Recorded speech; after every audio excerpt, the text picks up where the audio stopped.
All right, so I just put a Q&A on my Instagram. So I kind of bucketed a bunch of questions that I thought were worth answering. These questions were meant to be like quick questions with quick answers, some training, some non-training. I got a bank of 50 questions right here that I'm gonna go through. I'm not gonna go through all 50 right now because I want this to be kind of a shorter video. And I want the answers to be kept relatively short. So I'm not gonna give like a big, don't expect a dissertation from me on any of these questions. I'm just gonna kind of give you like a bold kind of yes or no, here's what I think, and without much of an elaboration. So just bear with me on here. I thought this would be fun to do. So first question here is, if one does not have the possibility of doing resisted sprints, are unresisted sprints enough? Yes, for vast majority of people, if you can't do some sort of resisted sprint, whether it's a hill sprint, a sled sprint, prowler sprint, all you can do is unresisted sprints. That's definitely enough for most people. Do I have any hobbies outside of training and family? Yeah, just like all sports, man. I just like any sort of physical activity. Right now it's middle of October, it's starting to get cold, so we can't like go for family bike rides. That's one thing I like doing with my wife and my daughter. We pick her up from daycare, come home, go on a quick bike ride before we do dinner, or we'll do a quick bike ride after dinner, put her in like the back of the trailer thing that you hook up to your bikes. I like doing that. Anything that's active, man. Any sort of like recreational sports. Basketball, volleyball, spike ball. I like hockey. I like pickleball. I like tennis. And then if I'm going to go on a vacation, I really like going to places like Arizona, Utah, Colorado. My wife and I did a Southern Utah trip a couple of years ago. We went to Zion National Park. That was awesome. So any sort of like vacation like that where you can go hiking and do some like trail walking, things like that. I love doing that kind of stuff. Have I ever tried doing all of my aerobic work as running? Did it affect your lifting? I have before, but I've never like intentionally done that. I have before where I've done like several weeks where all of my aerobic work was running. I never got on the bike for a few weeks, but I never like intentionally had the mindset of I'm just going to do all of my aerobic work running. Did it affect my lifting? I can't remember, honestly. I'm sure it did a little bit, but if I was doing a bunch of aerobic work running, I was probably in some sort of like deficit where I was trying to maybe up my conditioning, where I just understood that the lifting was going to be affected a little bit. So like mentally, no, probably not. Sweet spot of intensity for most of the strength training. If you're familiar with Prilipin's chart, I would just check that out. But like anything between like 65 and 85% of your 1RM is probably where the bulk of your strength training should be for most people. That's where I'd spend most of your time training, and then in like the 3 to 6 kind of rep range as well. You can get into like higher rep ranges too, especially if you're only going to do 1 or 2 sets. You can do like 2 hard sets of 10 at 70 to 75%, but yeah, 65 is actually pretty low. I'd say even like 70 to 85% is probably intensity wise where I'd put most people. Any thoughts on the PhD debacle? I'm assuming this is related to Mike Israetel. I don't give a shit, honestly, don't care. I think Mike Israetel does have some pretty good takes. I don't really watch him anymore because he is kind of like cringy now. But like when he's in long form content, when he does long form content, listen to his episode on Tim Riley's Coach 'em Up podcast. It's a really good episode. He sounds very reasonable. He does a lot of like clickbaity stuff on YouTube, which I don't like.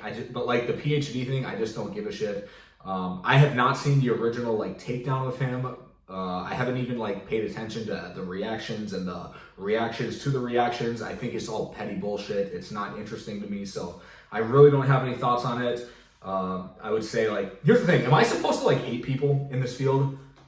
Because like I'm not going to. I don't want to get involved in that kind of stuff. Like I enjoy some of Mike Israetel's stuff. I think it's lame calling him. I think it's lame that he calls himself Dr. Mike. I also think it's lame when other people call him Dr. Mike.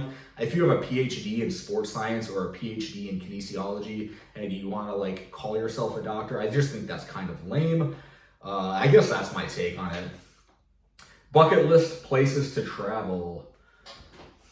I've been to Arizona. I've been to Utah. Those would be my place. I've been to Montana.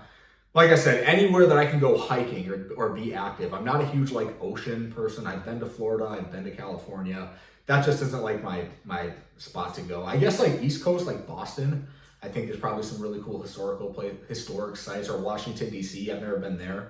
Places like that. I think Washington, D.C. Go see all the monuments. Because that's a place where you can walk around Washington, D.C., get a lot of steps and be active. You can probably do bike rides over there. So I'm just going to say Washington, D.C. Can chains be used in the HOS programs while running it a second time? How, if so? Yeah, in HOS Project 2.0, I give a list. You see the drop-down list of the exercises in the template that I give, and I have the option to choose like squat with accommodating resistance. But yeah, you can use chains. What's the craziest feat of athleticism I've ever seen in person? I don't know. That's too hard to answer. What's more impressive for a 30-year-old man, Gen Pop? Is it benching 315 or dunking a basketball? Dunking a basketball. I would guess there's more men who are 30 years old who can bench 315 than there are who can dunk a basketball. Thoughts on a full body split every other day. Thoughts on a full body split running every other day. 7 sessions in 2 weeks.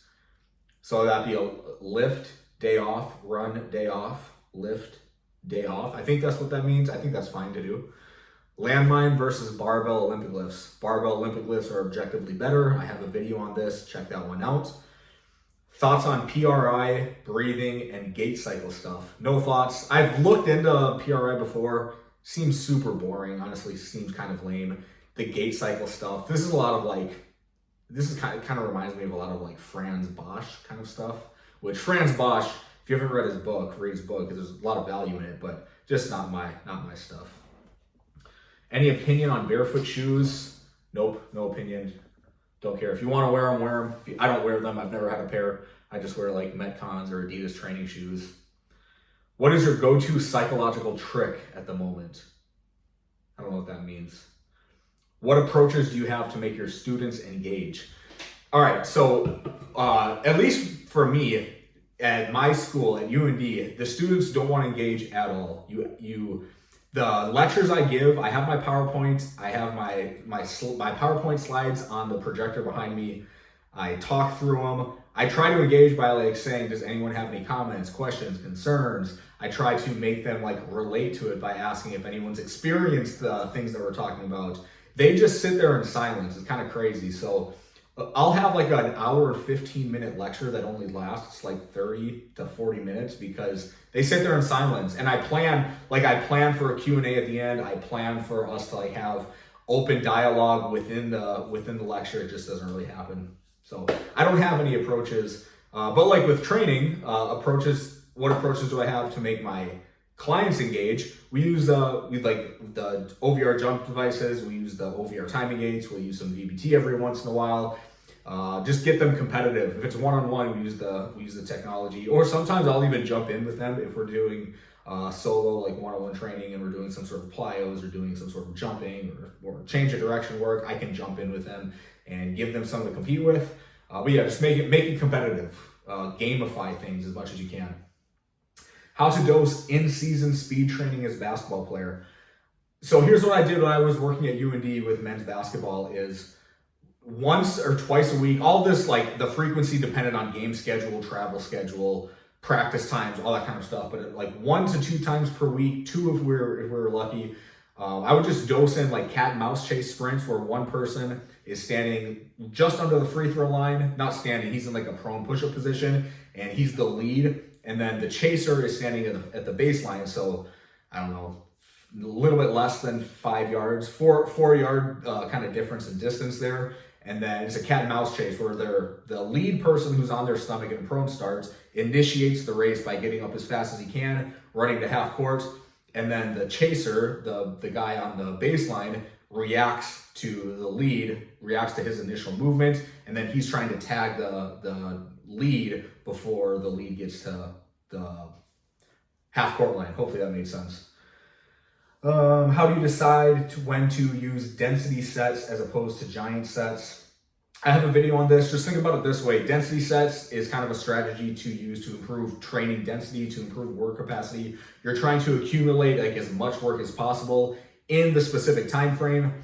So density sets honestly kind of work depending on think of it big like a macro cycle. Density sets are probably going to be best placed earlier in that macro cycle if you're using it for like a main compound movement. A giant set is a way to accrue more high quality reps at higher intensities. Those can be spread out pretty much whenever you want, but both of them can be used.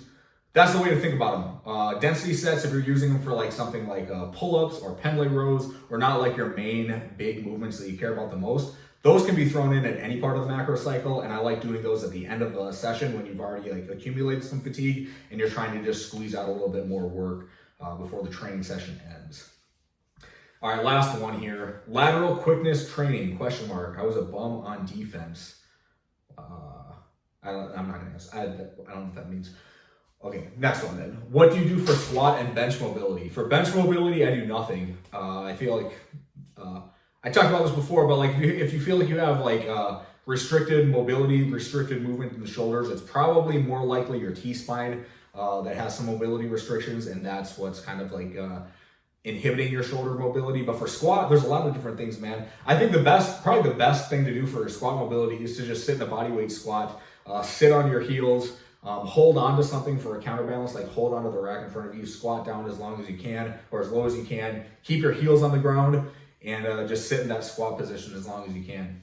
Do it before, maybe here's a good protocol. Do 2 sets of 1 minute prior to your training session, 2 sets of 1 minute post-training session, and then if you have time to do it throughout the day, maybe before bed as you're watching TV, do it then too. All right, that's all I got for this video, guys. I'll go through the rest of these in another video, maybe tomorrow, maybe later this week, but thanks for watching. I'll see you next time.